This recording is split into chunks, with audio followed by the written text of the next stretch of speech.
Sir आज हम लोग हिमाचल प्रदेश के मनाली में आए हैं और हम लोग व्यास नदी के तट स्थल पे हैं। सर कैसा लग रहा है सर आपको आज अभी यहाँ पे? एक तरफ मेरे को बहुत ही खुशी हो रही है कि इतना शुद्ध और इतना निर्मल पानी मेरे को दिखाई दे रहा है। और जो पानी जो है कि जब हमारे शहरों में पहुँचता है तो पूरी तरह प्रदूषित हो चुका होता है और यहाँ पर आपको उसमें किसी भी तरह की कोई गंदगी नहीं दिखाई दे रही है जी। लेकिन गंदा करने की प्रक्रिया जो है वो यहाँ से ही स्टार्ट हो जाती है। ये साफ साफ दिखाई दे रहा है। सर कैसे आप कह सकते हैं? देखिए आप ध्यान से देखिए कि ये दिखाइए, ये पॉलीथीन देखिए, जी जी। ये एनवायरनमेंट की सबसे बड़ी दुश्मन। और साथ ही साथ तमाम जो है कि इधर से आप ये देखिए कि ये तमाम तरह की गंदगी जो है यहाँ पर लोग आते हैं और डाल जाते हैं। अभी हमने ऊपर देखा इधर वाइन की बोतलें और जो प्लास्टिक की बोतलें जो हैं वो भी लोग डाल के चले जाते हैं यहाँ पर। तो एक तरफ तो लोग आते हैं प्रकृति का आनंद लेने के लिए इस जगह पर और इस जगह को बदले में प्रदूषित करके चले जाते हैं। ये सालों साल ये जगह जो है वो निर्मल रहे, स्वच्छ रहे, इसके लिए ज़रूरी है कि ये जगह प्रदूषण मुक्त हो।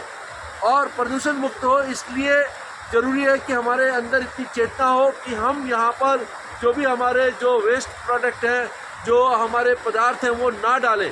लेकिन हम अभी ऊपर भी जाकर देख कर आए, दूसरी जगहों पे भी जाकर देख कर आए, अलग अलग इलाकों में जाकर देख कर आए। मैं आपको फ़ोटो दूंगा, उसे भी आप एडिट करके डालिएगा कि किस तरह से वाइन की बोतलें लोग छोड़ के चले जाते हैं, प्लास्टिक की बोतलें, प्लास्टिक का सामान जो है छोड़ के चले जाते हैं, जगह जगह गंदगी डाल के चले जाते हैं और वो गंदगी जो है पूरे के पूरे एनवायरनमेंट के साथ डिपॉजिट हो रही है और वो गंदगी जो है कि एनवायरनमेंट के अंदर अपनी एक लेयर बना रही है। तो ये सबसे खतरनाक है और ये जो चीज़ है ये भी खतरनाक है। साथ ही साथ इस जो गंदे नाले मिलने की प्रक्रिया है वो यहाँ से ही शुरू हो जाती है। आगे आपको दिखाई देगा कि एक गंदा नाला भी जो है इसके अंदर जो है कि वो मिल रहा है। ठीक है जी सर। तो इन सब चीज़ों को शुरू से ही अंकुश लगाने की जरूरत है कि हम जो है नदी की स्वच्छता को बनाए रखने के लिए गंदे नाले को मिलने से डायरेक्ट बचाएं, उसको स्वच्छ करके उसको साफ करके जल पीने योग्य भी बन सकता है। और पीने योग्य पानी नहीं रह पाता है और अभी हम चाहेंगे तो हम देखिए कि ये पानी हम पी सकते हैं। वाह सर वाह।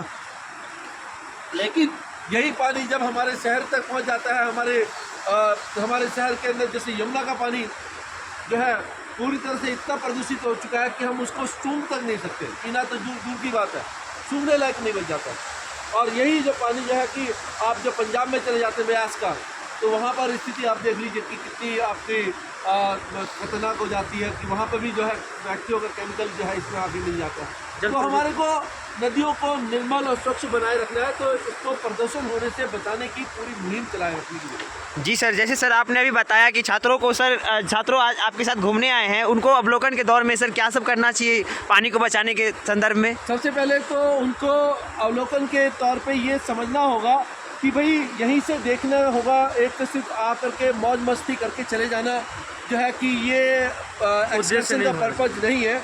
राइट, एक्सकर्शन का पर्पज तब सॉल्व होगा जब आप यहाँ पर आए, यहाँ पर आप इन इश्यूज़ को समझें, आप खुद भी जो है अपने ऊपर कंट्रोल करें और दूसरों को भी अवेयर करें, इन मुद्दों को उठाएं एक लार्ज स्केल के ऊपर। क्योंकि आप ये देखिए ना कि बड़े बड़े पत्थर यहाँ पे क्या है, पिछले दिनों यहीं पे एक डिजास्टर आया था और डिजास्टर के अंदर देखिए कि वो जो आपको दीवार है उसी डिजास्टर के दौरान टूटी हुई है। राइट, तो डिजास्टर क्यों आया? क्योंकि यहाँ पर आप ऊपर देखा हमने कि किस तरह से जो है कि देख सकते हैं आप लोग पहाड़ पे बर्फबारी हो रही है। सड़कें चौड़ी करने के लिए आपको जो है कि पहाड़ों को खोदा जा रहा है और ये सारे कच्चे पहाड़ है और सारे पहाड़ों को खोदने के बाद जो मलबा आ रहा है वो सारी की सारा जो है वो नदियों के अंदर जो है बड़े बड़े पत्थर के रूप में डाल दिया जाता है। राइट, तो वो क्या है कि कहीं ना कहीं रुकावट पैदा करती है, पानी के फ्लो में रुकावट पैदा करती है, जिसके कारण से और कई तरह की समस्याएं पैदा हो जाती हैं और उस कारण से जो है कि फिर वो जमा हुआ पानी जब एक साथ धक्का मार कर निकलता है तो निकलने का रास्ता नहीं मिलता, तो उस केस के अंदर डिजास्टर पैदा करता है। और जो ये ग्लोबल वार्मिंग जो हम कर रहे हैं प्रदूषण की वजह से, जो आपका ये आए साल जो है कि जो क्या कहते हैं बादल फटने की घटनाएँ हो रही हैं, तमाम तरह का इम्बैलेंस हो रहा है, तो कहीं ना कहीं हमको इसके लिए अवेयर होने की ज़रूरत है। जैसे आप देख सकते हैं सर ने ज़मीनी स्तर पर आके पानी की रक्षा के लिए बहुत सारी बहुत महत्वपूर्ण बातें बतलाई। हम उनके छात्र से कुछ बातें पूछना चाहेंगे। ये अंकित कुमार, आप बताइए कि पानी को सुरक्षा कैसे रखा जा सकता है आज के जीवन में? देखिए, पानी को जीने स्वच्छ की। रखने का एकमात्र उपाय है कि उसको प्रदूषित होने से बचाया जाए जो है। और उसके बाद यहाँ जो यात्रीगण आ रहे हैं उनका केवल उद्देश्य केवल घूमना नहीं होना चाहिए, उनका उद्देश्य ये भी होना चाहिए कि यहाँ की चीज़ों से हम कुछ सीख लें और जाकर के अपने यहाँ जो जल प्रदूषित हम कर रहे हैं उसके प्रति लोगों को जागरूक करें और जागरूकता फैलाएं, जिससे हमारा जो हमारे क्षेत्रों में बहने वाला जल है वो स्वच्छ हो सके और पीने योग्य हो सके। जैसा कि सर ने भी कहा, अभी ये जो जल है सर ने खुद भी पी के दिखाया, ये जल बिल्कुल पेय है। जी, क्योंकि बहती हुई जल हमेशा चलती रहती है और उसको कभी खराब नहीं हो सकती है। क्योंकि ये जल निरंतर बहता जा रहा जी, है, जी, लेकिन बिल्कुल। आप बीच बीच में देखेंगे, जैसा कि सर ने भी बताया कि ये प्लास्टिक वगैरह जो भी पड़े हुए हैं ये हमारे द्वारा किए गए कृत्य हैं जो कि किसी भी रूप में स्वीकार्य नहीं हो सकते। तो जल को स्वच्छ करने के लिए हम इन्हीं छोटे छोटे पहलुओं पर ध्यान दे करके उसको स्वच्छ बना सकते हैं।